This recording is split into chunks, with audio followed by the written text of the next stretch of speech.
auricular o de Keyfrag. Ese es un nombre que se da. ¿Sí?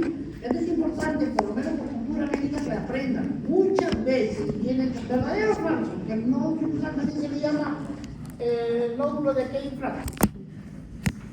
Está localizado en la pared posterolateral superior de la aurícula derecha, lateral a la circunferencia de la vena cava superior. Es la aurícula derecha. Casi no tiene filamentos musculares contráctiles y cada una de ellas tiene solo de 3 a 5 milímetros de diámetro.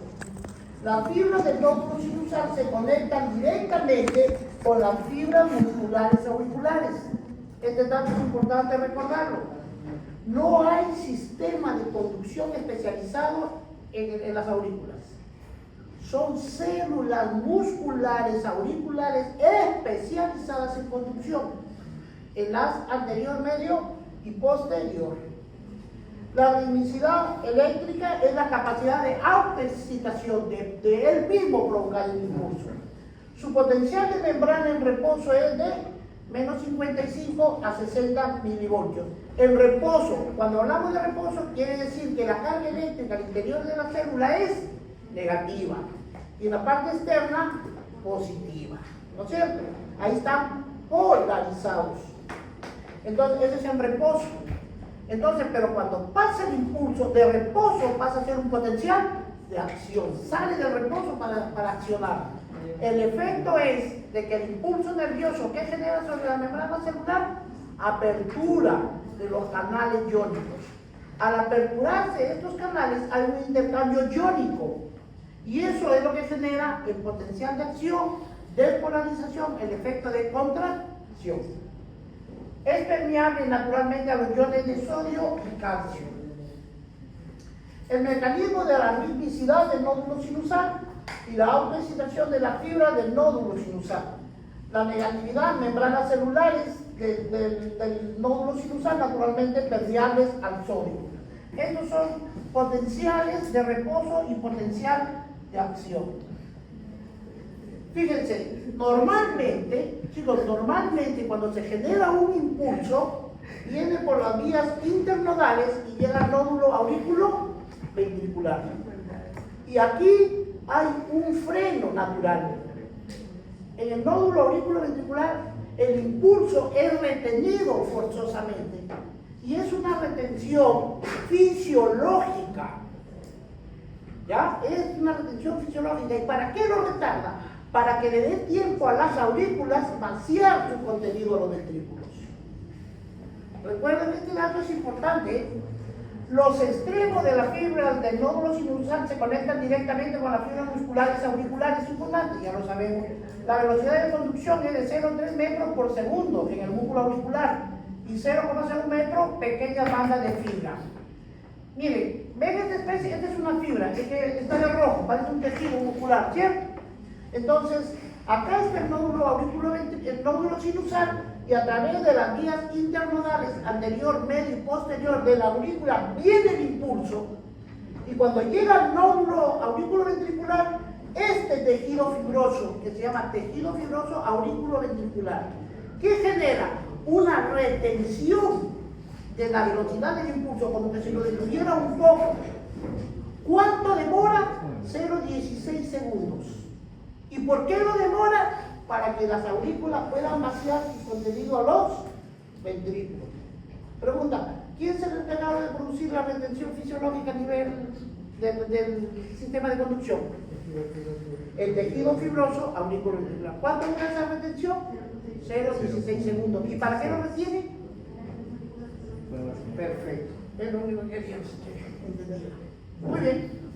El nódulo auriculoventricular y el retraso de conducción, es lo que estamos hablando, el retraso de conducción del impulso, las aurículas a los ventrículos. El nódulo auriculoventricular y el retraso de la conducción del impulso de las aurículas a los ventrículos. El retraso da tiempo para que las aurículas vacíen su sangre hacia los ventrículos antes de que comience la contracción ventricular. El retraso se produce principalmente en el nódulo auriculoventricular y en su fibra de conducción adyacente, localizado en la pared posterolateral de la aurícula derecha detrás de la válvula tricuspidia. Acá está mejor. Acá vienen estos son los haces internodales, nódulo sinusal, aurículo ventricular, por los haces internodales auriculares pasa el impulso y el tejido fibroso lo retiene. Hay un freno fisiológico. ¿Cuánto dura? 0,16 segundos. ¿Con qué propósito? De que dé tiempo a que las aurículas vacíen su contenido en los ventrículos. El automatismo del cardíaco o del corazón está conformado por el sistema excitoconductor cardíaco. 1. El nódulo sinoauricular o sinoauricular o marcapaso. 2. El nódulo auriculoventricular. 3. La rama enal de His y 4 es la rama de Purkinje. Esos son los elementos que forman el sistema de conducción. ¿Se acuerdan de la primera clase cuando yo les decía, cada vez que escuchen la palabra sistema, la primera pregunta es ubicar y definir los elementos del sistema? Son 4 sistemas. El nódulo sinusal, auriculoventricular, haz de His, rama derecha, rama izquierda. Y aquí ya lo consideran la Purkinje. Tienen que estudiar cada uno de los elementos y luego los relacionan. Esa es la sistematización del estudio. La ubicación del sistema excitoconductor cardíaco. Ya vemos aquí empieza el nódulo sino, auricular, aurículo, ventricular, rama de His, rama derecha, izquierda, y luego viene la rama de Purkinje. Entonces, el ciclo cardíaco. El periodo de tiempo que transcurre entre el inicio de una contracción y la contracción siguiente dura 8 décimas de segundo. Esa pregunta, siempre es una pregunta. ¿Cuánto demora el periodo que transcurre de una contracción a otra? 8 décimas o 0,8 segundos. El corazón se produce en 2 tipos de movimientos: el de contracción, llamado sistólico, y el de relajación, diastólico. Se repite la frecuencia cardíaca normalmente, ¿cuánto es? De 60 a 100. En promedio, 70-72 veces por minuto. Se regula por acción del sistema nervioso autónomo. El sistema simpático es el que produce taquicardia, es el acelerador. Y el sistema parasimpático es como el freno.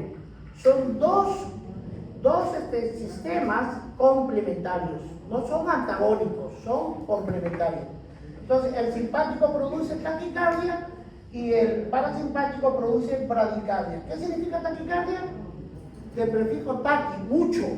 Cardia, latidos, muchos latidos. Y bradi, pocos latidos. Por encima de 100, taquicardia. Por debajo de 60, bradicardia. La fase del ciclo cardíaco, la sístole o la expulsión. Entonces, cuando el corazón se contrae, ¿cierto? Se contrae, el efecto es de que salga un volumen de eyección. A eso se llama el volumen sistólico. El volumen sistólico. Entonces, la sístole o expulsión, abandono de la sangre de las cavidades cardíacas. Existe una sístole auricular. ¿Cuánto demora la sístole auricular? 0,1 segundo, 1 décima de segundo. ¿Y la sístole ventricular? La sístole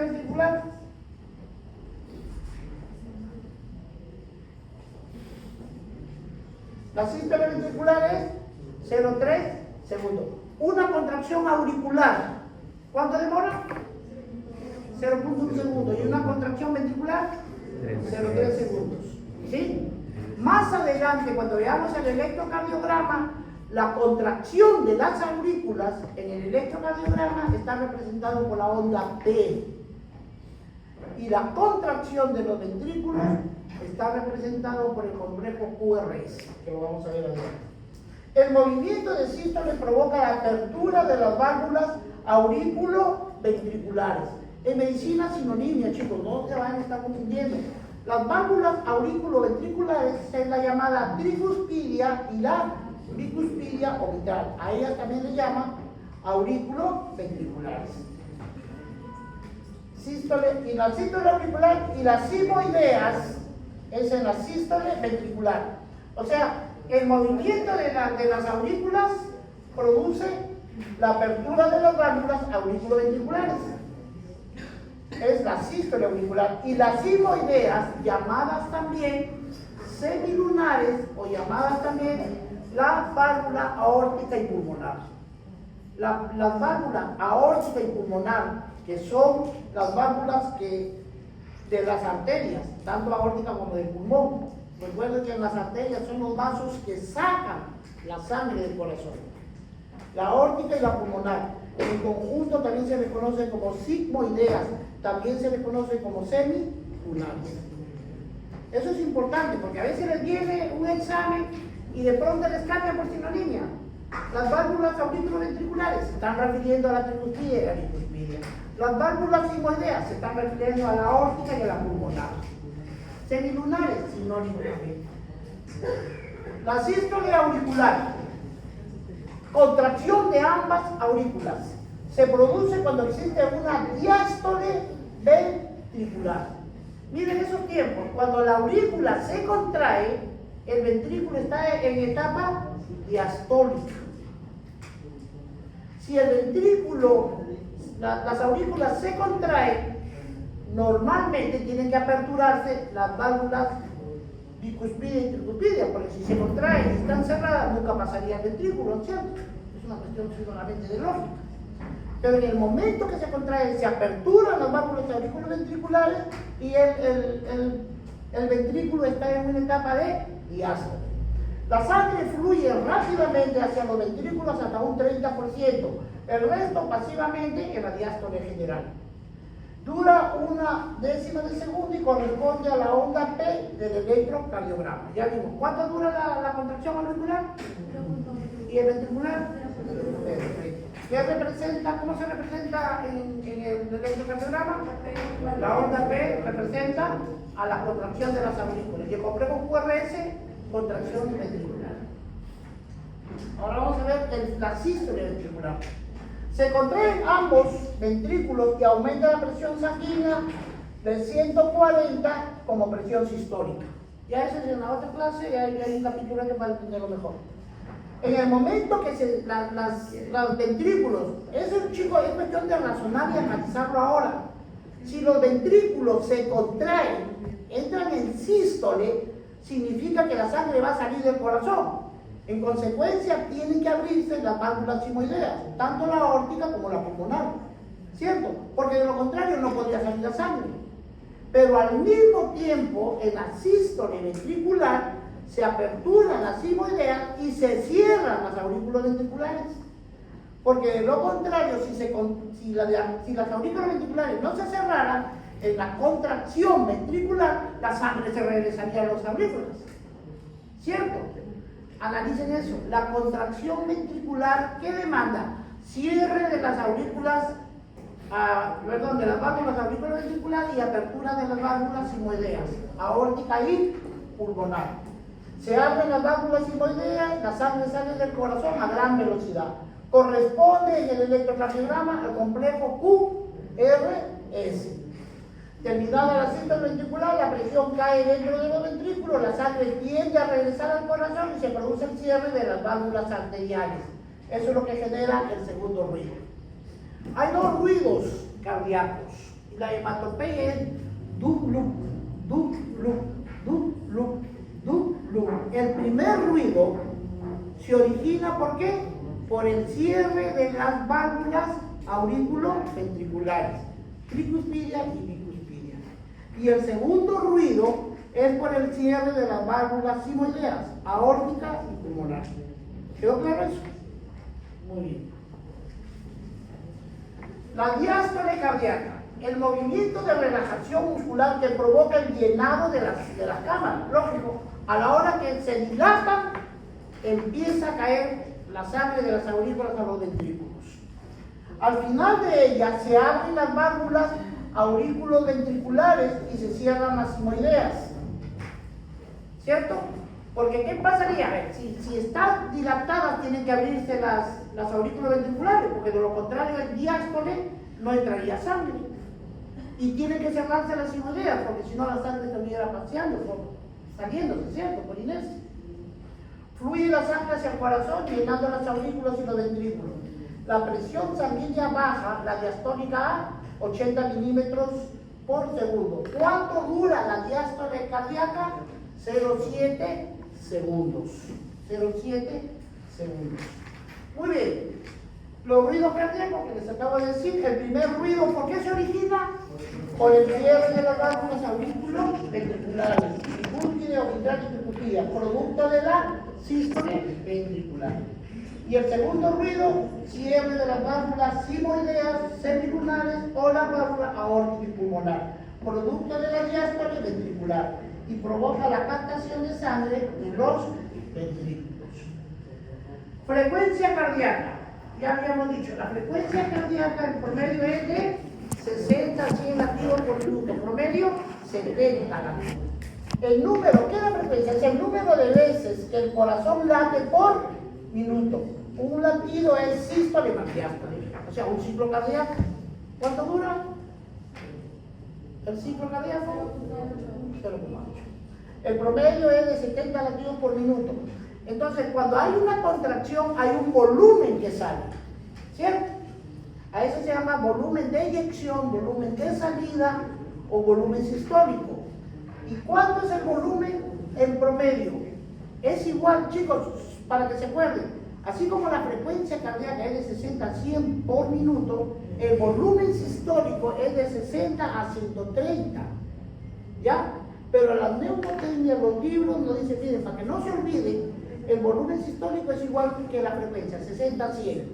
Entonces, en una contracción cardíaca, ¿cuánto sale de sangre aproximadamente?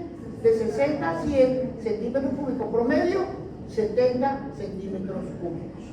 Y recuerden, el volumen residual es de 60 centímetros de sangre. Fíjense, chicos, cuando hay un latido sistólico, ¿no es cierto? El corazón, la sístole, se contrae. El efecto de contracción, ¿qué genera? Eyección, salida de la sangre de los ventrículos a través de las válvulas, a través de las arterias aórticas y pulmonar. Entonces, cuando sale ese volumen, no es que el corazón, el ventrículo se queda libremente vacío, no. Hay un remanente que nunca sale, que es igual a 60. Si en promedio sale 70 y 60 que se queda, más o menos el volumen del ventrículo sería 130, pero el volumen sistólico efectivo es 70 centímetros cúbicos. ¿Quedó claro eso? Eso, chicos, es para que lo analicen y desde ahora lo entiendan, repasen, estudien y comprendan, porque muchas veces nos ponemos analíticos en el momento del examen. Ahí recién se ponen, ahora que es así, ah, claro, muy bien, ahora sí. Cuando voltean 10 minutos de echarme ese análisis, y son 40 preguntas. Muy bien, entonces, ¿a qué es igual el gasto cardíaco? Habíamos dicho, presión arterial es igual a la frecuencia cardíaca por la resistencia vascular periférica. ¿A qué es igual el gasto cardíaco? Al producto de el volumen sistólico por la frecuencia cardíaca. ¿Cuánto es el volumen sistólico promedio? 70 mililitros. ¿Cuánto es la frecuencia cardíaca promedio? 70 latidos por minuto. 70 por 70, 4.900 mililitros por minuto. Si lo redondeamos, hacemos 5.000 mililitros por minuto y eso es lo mismo que 5 litros por minuto, que es el gasto cardíaco normal. ¿Entendieron? Ahora, les había dicho, ningún músculo se contrae o se relaja sin la acción de un elemento que inerva, ¿no es cierto? Entonces, aquí lo que tenemos que ver, chicos, es en la evolución filogenética del encéfalo. Lo primero que se generó fue el bulbo raquídeo, luego se formó la protuberancia, luego se formó el mesencéfalo, llamado también cerebro medio, ¿cierto? Y de ahí viene el cerebro, que es la parte más moderna, ¿no? Está el lóbulo frontal, occipital, los parietales y los temporales. El lóbulo frontal es el último que se generó. Ahí se dan las funciones superiores, el cálculo, la memoria, la inteligencia, se da a ese nivel. ¿Sí? Y también en el lóbulo frontal está el centro del lenguaje, el centro de Broca. Y en el temporal está el efecto de Wernicke, en el temporal. Y en el occipital, el centro de integración visual. Y en los temporales, los centros de integración auditivos. Eso es básico. Ahora, miren chicos, en el bulbo raquídeo, que es parte, yo puedo decir en el bulbo raquídeo o el tronco encefálico, porque es una unidad anatomofuncional, ¿sí? Pero es exactamente en el bulbo raquídeo donde están comandadas todas las funciones para mantenernos vivos. Yo para estar vivo necesito respirar. ¿Quién comanda? El bulbo raquídeo. Los latidos cardíacos, autónomamente, ¿quién los coordina? El bulbo raquídeo. La presión arterial, ¿quién lo comanda? El bulbo raquídeo. La vigilia, el estado de vigilia, ¿quién lo comanda? El bulbo raquídeo. El vómito, ¿quién lo comanda? El bulbo raquídeo. ¿Qué pasaría si una persona enferma, perdida en un área del bosque o una selva, come algo, se ve una planta comestible, se la come y es venenosa, entre comillas? Si no tuviera la capacidad de vomitar, se va a morir. ¿Y dónde radica el centro del vómito? En el bulbo raquídeo.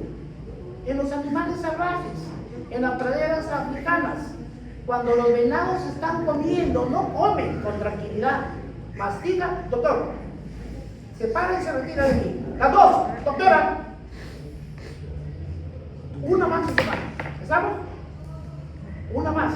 Si no quieren escuchar, en todo su derecho de escuchar. Pero no distraigan a los demás. Entonces les decía que es en el bulbo raquídeo donde está el centro de la respiración, el centro de la frecuencia cardíaca, el centro de la presión arterial, el centro del vómito, el centro de la alerta en el bulbo raquídeo. Muy bien, esto es algo del potencial de reposo y el potencial de acción. Este es un potencial de acción. En la fase 1 empieza a entrar el sodio.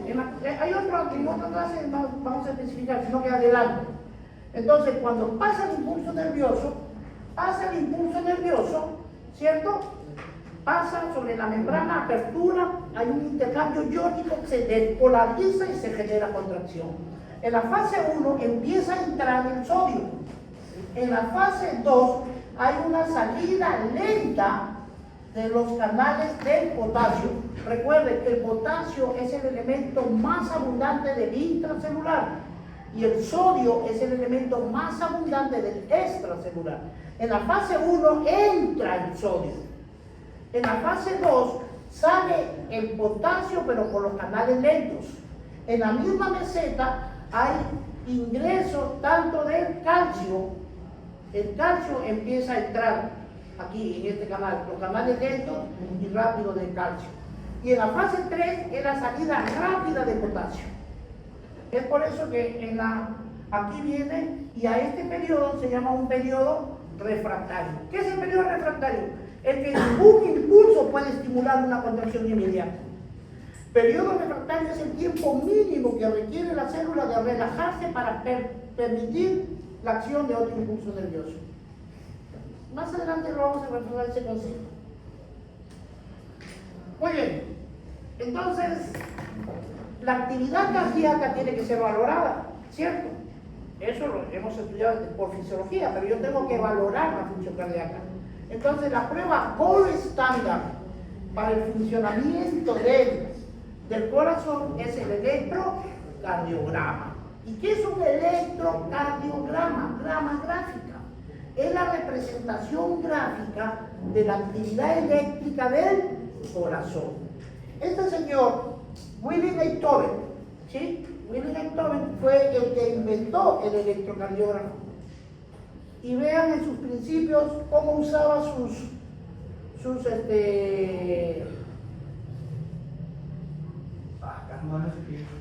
claro, en agua, los metía en agua. ¿Sí? Hoy ya no se usa agua, te ponen unos dispositivos acá, ¿no es cierto? Entonces, este señor este es el electrocardiógrafo antiguo y este es el moderno. Este es Einthoven, el que inventó el electrocardiógrafo.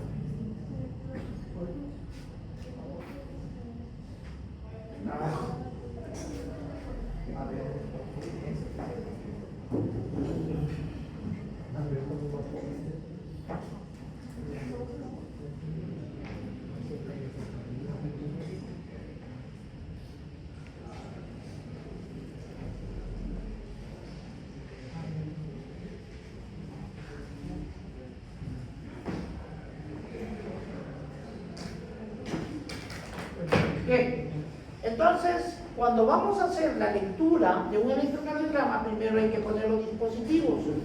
Hay los electrodos, hay tres tipos de electrodos. Los electrodos monopolares, los electrodos bipolares y los electrodos o las derivaciones precordiales. ¿Ya? Se llaman monopolares porque tienen solamente un polo. Entonces, cuando entra en actividad el impulso nervioso, yo no le puedo dar lectura. En cambio, en los bipolares hay dos polos y ahí sí se puede ver. Por ejemplo, el electrodo que mide el brazo izquierdo con el brazo derecho es la derivada 1. La derivada 1 mide la diferencia de potencial entre el brazo izquierdo y el brazo derecho. ¿Ya? Esta es la derivada 1. Brazo izquierdo, left, izquierda, right, derecha. Foot, pierna. La pierna izquierda y la pierna derecha actúa como tierra, para que esté en equilibrio el sistema eléctrico. Entonces, aquí se va a formar un triángulo, y ese triángulo se llama de Einthoven. ¿En honor a quién? Al que descubrió el electrocardiógrafo. Entonces, las derivadas bipolares, la 1 mide la diferencia de potencial entre el brazo izquierdo y el brazo derecho. La derivada 2 mide la diferencia de potencial del brazo derecho y la pierna izquierda. Y la derivada 3 mide la diferencia de potencial entre el brazo izquierdo y pierna izquierda. ¿Entendieron? Los monopolares no miden diferencias. ¿Ya? Y ahora, y estos son los electrodos. Entonces, los electrodos, ¿cómo se ponen? En el electrodo precordial 1 se pone en el cuarto espacio intercostal. Si nosotros cogemos aquí, este es el esternón, ¿no es cierto? La cabeza, el cuerpo y el apófisis sifoide. Si tú pasas tu dedo suavemente, aquí vamos a encontrar una protuberancia. Eso se llama el ángulo de Luis. Una vez que lo ubicas, inmediatamente caes en el segundo espacio intercostal. Segundo, ahí tocas el duro, es en las costillas bajas, hay un espacio, tercero y cuarto. En el cuarto espacio intercostal, para esternal derecho y para esternal izquierdo, aquí va el dispositivo 1 y este es el B2. ¿Ya? El B4 es en el quinto espacio intercostal, en la línea media clavicular. B1 y B2 en el cuarto espacio intercostal paraesternal. El B4 en la línea media clavicular, quinto espacio intercostal. Y el B3 va a estar en el punto medio entre el B2 y el B4. Y en el quinto espacio intercostal, línea axilar anterior, el B5 y la línea axilar media, el B6. Esto es importante, chicos, porque, por lo menos, porque pueden venir preguntas de verdadero o falso. ¿Cierto? Ahí pueden venirles eso. Aquí quiero graficarlo mejor. Recuerden, muchas veces ya estos están por colores, ¿no? Por el código de color. Amarillo, rojo, verde y negro. Entonces, si yo pongo, ¿qué pasaría? ¿Por qué hacen estas dos figuras? Me dicen, ¿qué pasaría si el hombre por accidente perdió los brazos? Le pones en los hombros. Si se quedó mochito, le pones en los muslos. Y funciona bien el eléctrico. ¿Entienden? A eso se refiere. Habíamos dicho, derivada 1, mide diferencia de potencial entre brazo izquierdo y brazo derecho. Derivada 2, brazo derecho con pierna izquierda. Y derivada 3, pierna izquierda, brazo izquierdo con pierna izquierda. Y se genera el triángulo que se llama Einthoven. Esto es lo mismo que esto, en la condición de que si le faltara o estuviera amputado, ¿no es cierto? Esta es la disposición de cómo van los Claro, los precordiales. Los precordiales. Es exactamente con lo que hemos visto en lo anterior. Ahora, miren, en la derivada 1, 2 y 3 habíamos dicho que miden las diferencias de potenciales. En la derivada 1, ¿qué mide diferencia? Brazo izquierdo con brazo derecho. Las ondas de la derivada 1, este es un patrón fisiológico y normal. Todas las ondas van a ser positivas. En la derivada 2, con la derivada 1, fíjense, la R es más grande y mide la diferencia de potencial entre el brazo derecho y la pierna izquierda. Y la derivada 3 mide el brazo izquierdo con la pierna izquierda. ¿Por qué la pierna derecha no entra? Porque hace, claro, electrodo de tierra. Si no, se hace una mezcolanza. Muy bien. Y estas son las monopolares. ¿Sí? Es la derivada ABF, full, pierna. Left, brazo izquierdo. Right, brazo derecho. Estas son las monopolares y estas son las bipolares. Ahora, en los planos, ¿se acuerdan cuando hemos repasado los planos? ¿Los planos anatómicos cuáles son? El coronal, llamado también el coronal, ¿por qué no lo conocen? El coronal frontal divide el cuerpo en anterior y posterior. Y el plano sagital o medial divide el cuerpo en derecha e izquierda. Y el plano transversal o axial divide el cuerpo en cefálico y caudal, superior e inferior. ¿Sí? Frontal, anterior, posterior. Sagital, derecha, izquierda. Transversal, superior e inferior. ¿Quedó? Este es un corte coronal, frontal. En el corte coronal, nosotros vamos a ver las derivadas mono y bipolares. ¿Estamos? Ahí se van a representar. Y en el plano, en el corte transversal, ¿sí? Este es transversal, esta es una tomografía. Esta es la columna y este es el esternón. Es como si, por ejemplo, aquí tengo una personita, ¿sí? Una personita la que me mira y a nivel de la cúpula, yo le hago un corte transversal, ¿sí? Y lo apuesto. Miren, yo lo apuesto, él está mirando el techo, pero está seccionado. Y ustedes desde allá están viendo esto. Eso es lo que están viendo. Esta es el esternón y esta es la columna. Porque este es un corte transversal. ¿Estamos? Y aquí está el corazón. Y estos electrodos, lo que van a ver son los electrodos precordiales. B1, B2, B3, B4, B5 y B6. El B1, B2 ve el lado derecho del corazón. B3, B4 ve la cara anterosectal. B5 y B6 ve el lado izquierdo. Y si acá les digo, ¿quién mira el lado izquierdo? D1 y ABL. ¿Quién mira el lado derecho? ABR. ¿Quién mira la cara diafragmática? 2, 3 y ABF. ¿Sí? La cara diafragmática. El corazón está sobre el diafragma. A esa cara diafragmática lo ve la derivada 2, 3 y ABF. Y ahora, ¿qué vamos a hacer? En un solo plano vamos a juntarlos. Y va a resultar este. Esto es primero el triángulo de Einthoven, ¿no es cierto? Que este ya lo conocemos. Derivada 1, derivada 2, derivada 3, ya lo sabemos. Y este es un plano hexaxial. Miren, para el lado de acá, en el plano, es para la derecha, para el lado de acá, por ejemplo, miren, toda esta parte es negativa. Y toda parte de acá es positiva. En el sentido del horario del reloj es positivo. Y en el sentido antihorario es negativo. Si yo digo, por ejemplo, la derivada 1 va a estar acá, ¿no es cierto? Si la derivada 1 fisiológicamente es positiva, debe estar acá. Y si por cualquier razón la derivada 1 se vuelve negativa, quiere decir que va a estar para el lado izquierdo. la derivada ABF positiva es hacia abajo. Y si la derivada ABF es negativa, se va hacia arriba. ¿Entendieron?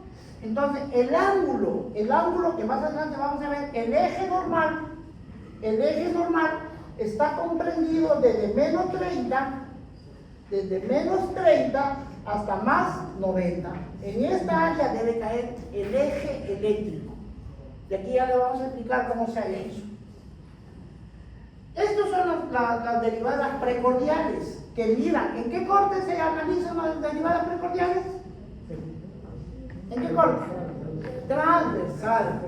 Y las monopolares bipolares en frontal. Es como si tuviera acostado este. Entonces, aquí tienes B1, B2, B3, 4, 5 y 6. Acá tienes derivada 1, la derivada 2, la derivada 3, la derivada ABR y ABF. ¿Sí?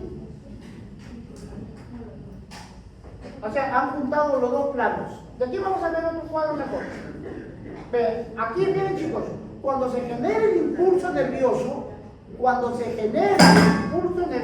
a nivel del nódulo sino-auricular, es el marcapaso, es el que comanda los latidos cardíacos, porque su frecuencia está entre 60 y 100, el impulso de generación automática. Una vez que pasa por los nódulos internodales, se va hasta la aurícula izquierda, entra a la aurícula ventricular y la Purkinje se va por todos sitios. Entonces, si nosotros hacemos una sumatoria de un vector suma total, va a resultar un solo vector. Un solo vector. Y el vector es así. Viene de arriba a abajo, de derecha a izquierda y de atrás hacia adelante. Esta es la posición. Viene de arriba a abajo, de derecha a izquierda y de atrás hacia adelante. Por lo tanto, la cabeza del vector suma total del potencial eléctrico va a caer en la derivada 2. En la derivada 2. Por lo tanto, fisiológicamente, todas las ondas en la derivada 2 son positivas. Y la cola del vector va a caer en ABR. ¿Sí? Por lo tanto, todas las ondas en ABR son negativas. Eso es básico, fisiológico para recordarlo. Recuerden, por eso es que cuando se van a cualquier hospital van a escuchar siempre, haz un electrocardiograma con un D, o sea, una derivada 2, un D2 largo, ¿no? No un D2 largo, no, un D2 largo, extenso, para hacer el análisis de la frecuencia cardíaca. Muy bien.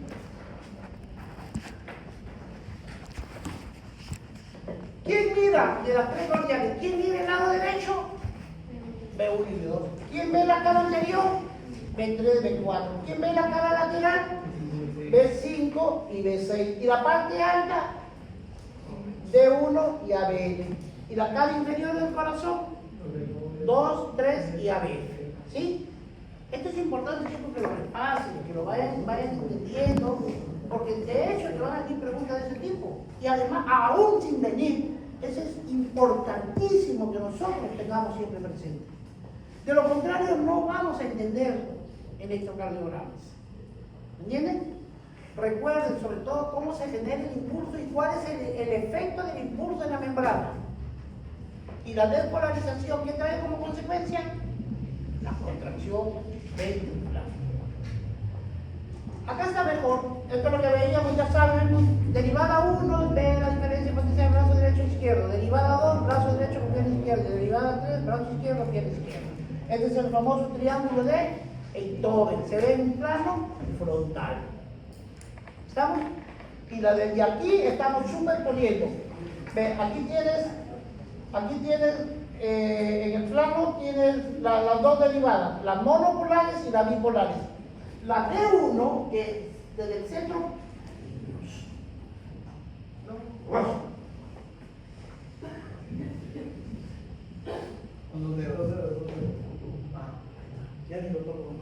esta es la derivada 1, ¿ven? La derivada 2 viene acá. Si yo la proyecto desde acá, miren, si yo proyecto esta línea hasta el lado de acá, ¿no es cierto? Va en ABR, la cola del vector. La cola del vector. Entonces, esto es lo que es importante. De la derivada 1, las derivadas están separadas por 30 grados y la derivada 2 está a 60 grados. El electrocardiograma. ¿Qué es el electrocardiograma? Una serie de ondas donde se registra la actividad eléctrica del corazón. El periodo de tiempo que transcurre entre el inicio de una contracción y la siguiente contracción, ya habíamos dicho que es 0,8 segundos. Se produce la onda P. La onda P representa la sístole auricular. La onda P, ¿qué representa? Sístole auricular. El complejo QRS, ¿qué representa? La sístole ventricular. Y la onda T, ¿qué representa? La diástole ventricular. QRS, contracción del ventrículo. La onda T, relajación del ventrículo. La onda P, la contracción de las aurículas. ¿Y dónde está la onda de relajación de las aurículas? Se puede visualizar. Fisiológicamente no se puede visualizar. ¿Por qué? Porque la relajación auricular es sincrónica con la contracción ventricular. En el mismo momento en que se relaja la aurícula, aparece la contracción ventricular. Como es una carga mayor, lo va a tapar y fisiológicamente nunca vamos a ver registrada la onda de repolarización auricular. En conclusión, vemos aquí que el complejo, esta es la onda P, este es el complejo QRS y es la onda T. La P está de negro, es la aurícula, faltaría azul, es de la sístole auricular. ¿Y dónde está la diástole auricular? No existe porque justamente está debajo de este complejo QRS. ¿Entienden? De que existe, existe, pero no se registra porque sincrónicamente, en el mismo tiempo, el complejo lo va a ocultar siempre. Y después de la contracción del ventrículo, de los ventrículos, viene la relajación ventricular. ¿Quedó claro? Por lo menos el origen de las ondas. Aprovechar la imagen. Miren chicos, esta línea horizontal, este pedacito, esa línea se llama línea basal o isoeléctrica. ¿Ya? Esa es la línea basal o isoeléctrica. Entonces, una deflexión es lo que va a formar la onda, una curva. Esta es la línea isoeléctrica. Si se va para arriba, se dice que es una deflexión positiva. Pero si se va para abajo, es una deflexión negativa. ¿Quedó? Deflexión, bache, muestra. Muy bien. Recuerden, toda onda que precede al complejo QRS se llama P. Toda onda que continúa al complejo QRS se llama T. La P es la contracción de las aurículas y la T es la relajación de los ventrículos. Muy bien. Miren, cuando ustedes van a ver un electrocardiograma, van a ver un papel donde hay unos cuadros grandes y unos cuadros pequeñitos, ¿cierto? Hay dos condiciones. En las ejes de las horizontales o de las abscisas se mide el tiempo y en las ejes de las verticales u ordenadas se miden los voltajes. Todo papel tiene, ¿ven este cuadrado grande? ¿Sí? Y ese cuadrado grande está dividido por 5 cuadrados pequeñitos. Cada cuadrito chiquito es un cuadrado perfecto, mide 1 milímetro. Entonces, 1, 2, 3, 4, 5. ¿Cuánto mide el cajón grande? 5 milímetros, ¿cierto? La velocidad del electrocardiógrafo es de 25 milímetros, es igual a 1 segundo. ¿Ya? Ese es un estándar. Ya está graduado así el electro. Tienen que saber que 25 milímetros es 1 segundo. Entonces yo cuento De aquí a acá, 5, 10, 15, 20, 25. Este 25 segundos. Este cuadro grande es este cuadro de acá. ¿Sí? Aquí está este cuadro negro grande. Aquí tiene 1, 2, 3, 4, 5 chiquitos. ¿Entienden? Cada uno es un milímetro. 1, 2, 3, 4, 5. 1, 2, 3, 4, 5. Es un cuadrado grande. Entonces, habíamos dicho que 25 milímetros, o sea, 5 cuadros grandes, porque 5 por 5, 25. 25 milímetros es igual a un segundo. Ahora dividan ustedes 1 entre 5, que son los cuadros grandes. ¿Cuánto sale? 1 entre 5. ¿Cuánto? 0.20. ¿Cierto? 1 entre 5 sale 0.20. Quiere decir de que este cajón, o acá, este cajón grande vale 0.20 segundos. Si a esos 0.20 segundos lo divido entre 5 para ver cuánto mide un cajoncito chiquitito, en forma horizontal, 0.20 entre 5 sale 0,04 segundos. ¿Estamos? Pero yo quiero que lo aprendan razonando, no que lo memoricen. Porque la velocidad del electrocardiógrafo es 25 milímetros por segundo. Si yo divido 1 entre 5, 0,20. Es lo mismo que les dijera, dividan 1 entre 25. ¿No es que son 25 chiquititos? 1, 2, 3, 4, 5 por 5, 25. 1 entre 25, ¿cuánto sale? 0,04, lo mismo. ¿Estamos? En las ejes es tiempo y en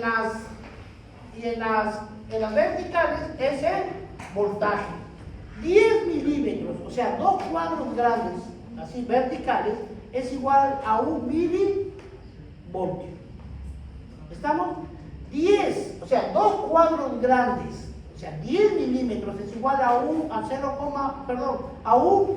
milivoltio. Cada cajoncito chiquito, ¿cuánto lo valdría? 1 entre 10. Cada uno vale 0,1 milivoltio. ¿Quedó claro eso? ¿Sí? Porque aquí vamos a ver las características de la sonda P. ¿Cuál es el tiempo de duración de la onda P? Tengo que contar los cuadros chiquitos horizontales. ¿Y cuál es el voltaje de la onda P? Tengo que contar los cuadros chiquitos, pero en vertical. Para que tengan una idea, la neumotecnia es 3 de base, 2.5 de altura. La onda P dura 0,12 segundos con un voltaje de 2.5 milivoltios. Si es más, si mantiene sus 0,12 normales y es más de 2.5, se llama P picuda, dilatación de la aurícula derecha. Y si su altura es normal, pero su tiempo es mayor a 0,12, hace una muesca, es una prolongada dilatación de aurícula izquierda. Y si es más de 0,3 y más de 2.5, hace una muesca como una M. Es dilatación auricular, bilateral. Pero si no tenemos los conceptos claros, vamos a estar dando vueltas. ¿Quedó claro? El tiempo. Y eso lo vamos a ver adelante. Muy bien. Ahora, habíamos dicho que esta línea se llama línea isoeléctrica o basal. Entonces viene la línea isoeléctrica hacia la onda P. El complejo QRS, lo primero que aparece es una deflexión negativa, se llama la onda Q. Normalmente puede faltar esa deflexión, y es normal. Lo que nunca puede faltar es la R, que es la primera deflexión positiva. El complejo tiene 2 deflexiones negativas, QS, y una onda o deflexión positiva, la R. Y la secuencia es una negativa S, R, Q, ¿no es cierto? Perdón, QR, S. Y de luego viene la línea isoeléctrica. Y esta es la onda P. Cuando yo veo solamente el segmento isoeléctrico, este pedacito, la línea basal, este pedacito, a eso se llama segmento PR. Es el segmento PR. Si a ese segmento PR yo le considero la onda P, pasa a ser un intervalo. ¿Qué es un segmento PR? Es el segmento o parte de la línea basal o isoeléctrica. ¿Y qué es el intervalo? Es el segmento de la línea basal más la onda P. Ese es el intervalo. ¿Quedó claro? Igual acá. Esta es la línea isométrica, este es el segmento ST. Y si yo quiero medir desde aquí hasta acá, es el intervalo QT. Y el intervalo QT considera el segmento ST más la onda T. ¿Quedó claro eso? Eso es importante, chicos, repasen esos conceptos. En las siguientes clases, si no la tienen claro, vamos a tener problemas para identificar lo fisiológico y natural. Pretendamos leer un electropatológico. Ahí me gustó esa imagen porque, por lo menos para mí es didáctica. Miren, este de aquí, este anaranjadito, es lo que separa el segmento PR, ¿cierto? Pero si a ese segmento le sumo la onda, pasa a ser el intervalo PR. Este es el segmento, el verde, es el segmento ST. Y si yo le sumo la onda, pasa a ser el intervalo QT. Cuando uno mira un electro de frente, cuando vea un dolor de pecho de frente, nosotros nos vamos a buscar este segmentito. Si ese segmentito está por encima de la línea basal, 1 milímetro por encima, se llama ST elevado. Estamos frente a un proceso de infarto en curso. Y si el segmento hace una depresión, 1 milímetro hacia abajo, también es un infarto, pero es un ST no elevado. Elevado y no elevado. De los dos, el más agresivo es el ST elevado, que compromete hemodinámicamente al sistema, al cuerpo, que puede causar la muerte. Eso lo vamos a ver más adelante. ¿Hasta ahí vamos bien?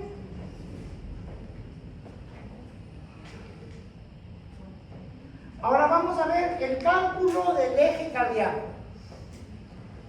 Miren chicos, para ver el cálculo dónde cae el eje, habíamos dicho que debe estar entre menos 30 y más 90.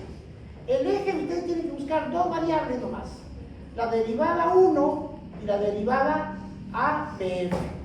¿Sí? ¿Se acuerdan? En el segmento de frontal, derivada 1 y aquí en 90 grados ABF. Entonces para arriba es menos 30, desde menos 30 hasta más 90, todo este rango, si ahí cae el vector, es positivo. En la práctica es así. Me dice, si la derivada 1 es positiva y la ABF es positiva, el eje cardíaco es normal. Si el D1 es positivo, pero la ABF es negativa, quiere decir que el D1 es así, y el ABF que debería estar acá, pero como es negativa, en lugar de acá se fue hacia arriba. ¿Sí? Y a eso se llama desviación a la izquierda. Vamos a ver una imagen aquí. Esto es lo fisiológico, desde menos 30 a más 90. Aquí, por ejemplo, miren,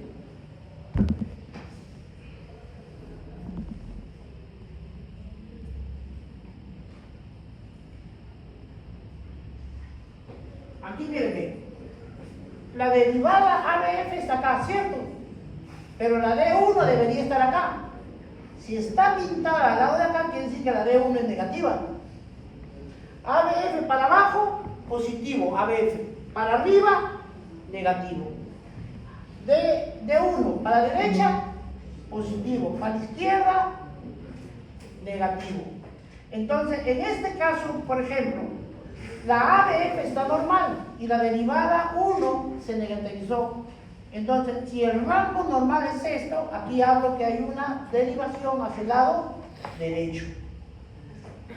Y cuando la derivada de 1 es positiva, pero la ABF es negativa, se va para arriba, y este rango que está en blanco es lo fisiológico, quiere decir que el corazón está derivado hacia la izquierda. Este es al lado derecho y este es al lado izquierdo. Y cuando la derivada 1 es negativa, está acá. Y la derivada ABF es negativa, está arriba. ¿Sí? Eso ya es una situación extrema. Es un corazón ya de búfalo, un corazonazo. Porque sí se ha visto. Sí se ha visto. Muy bien. Esto es más de lo mismo. Por ejemplo, miren, el azul D1 y D1 y ABF.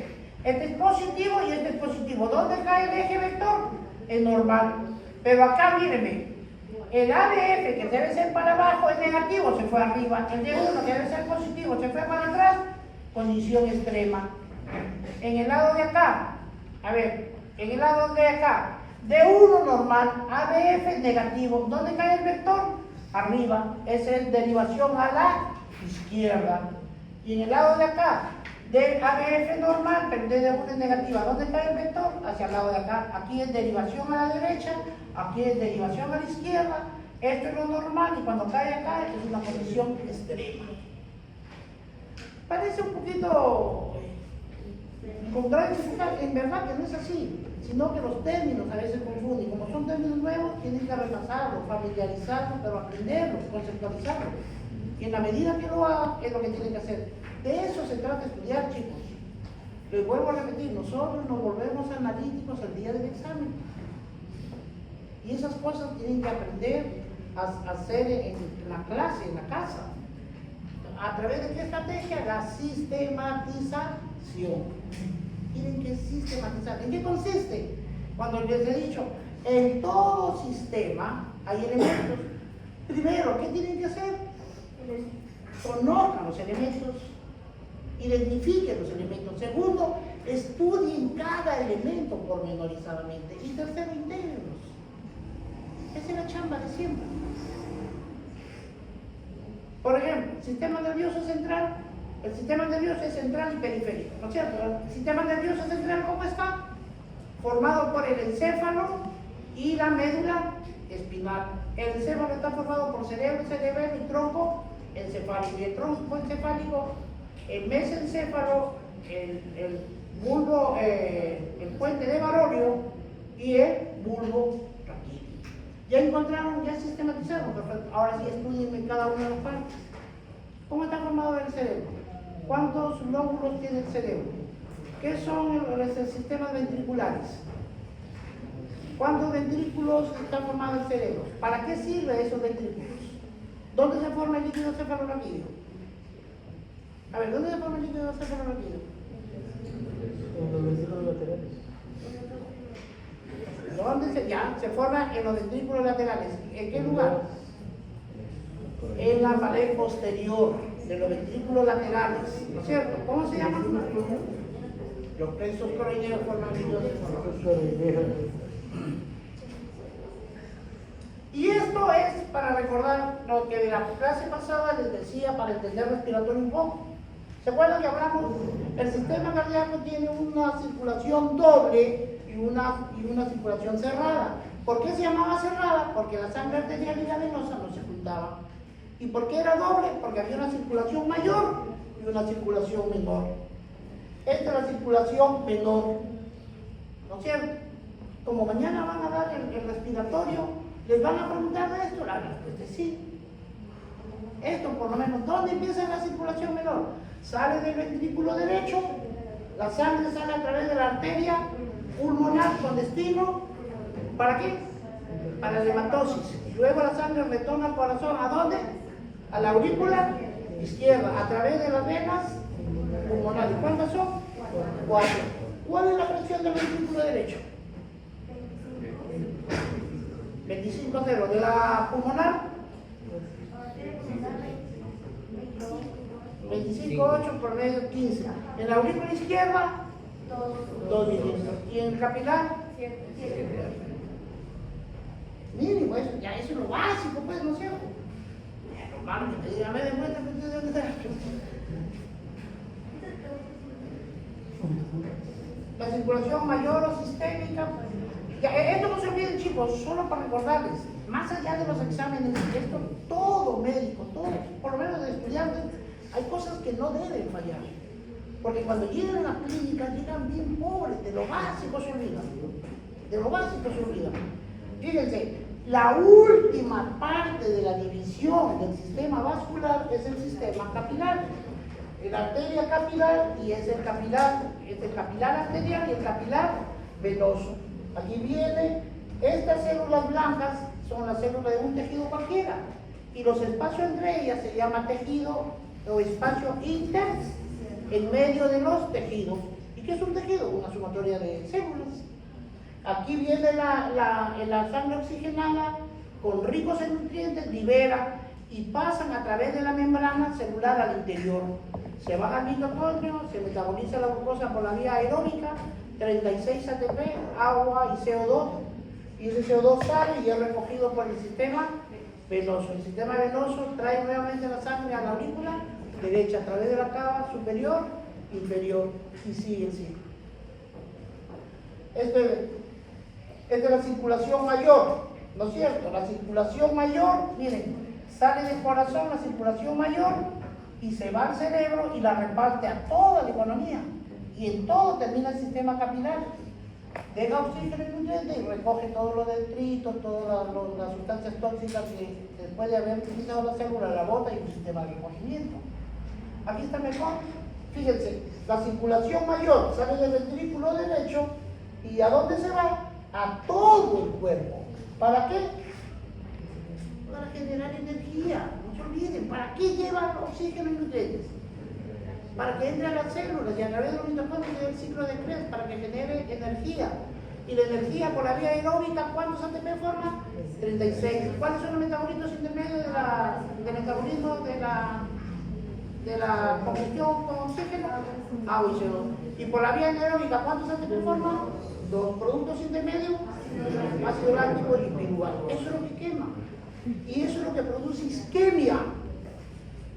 Entonces, ¿qué tenemos que hacer? En la isquemia, entiéndanlo así, es un sufrimiento celular. La célula acá que se quema la célula. ¿Qué tenemos que hacer? Restablecer la circulación y darle aporte oxigenatorio para que entren a la célula, se active la vía aeróbica, bloqueo la vía anaeróbica y deja de formarse ácido láctico. Y puedo revertir el estado funcional de la célula. Y si llegamos tarde, después de la isquemia viene la muerte celular y eso ya es irreversible. Por eso que cuando el corazón empieza a sufrir, todo es por disminución del gasto cardíaco. O sea, poca sangre, cuando hay poca sangre a cualquier órgano, se activa automáticamente la vía anaeróbica. Productos intermedios, ácido láctico individual. Eso es lo que quema, es lo que daña, es lo que mata. Aquí les dejo un link, ¿sí? Hay unos, a la hora que nos vamos a entregar, vean chicos, hay unos videos muy importantes, quiero que los escuchen pausadamente, analíticamente y tomen nota. Muy bien, ¿qué tenemos?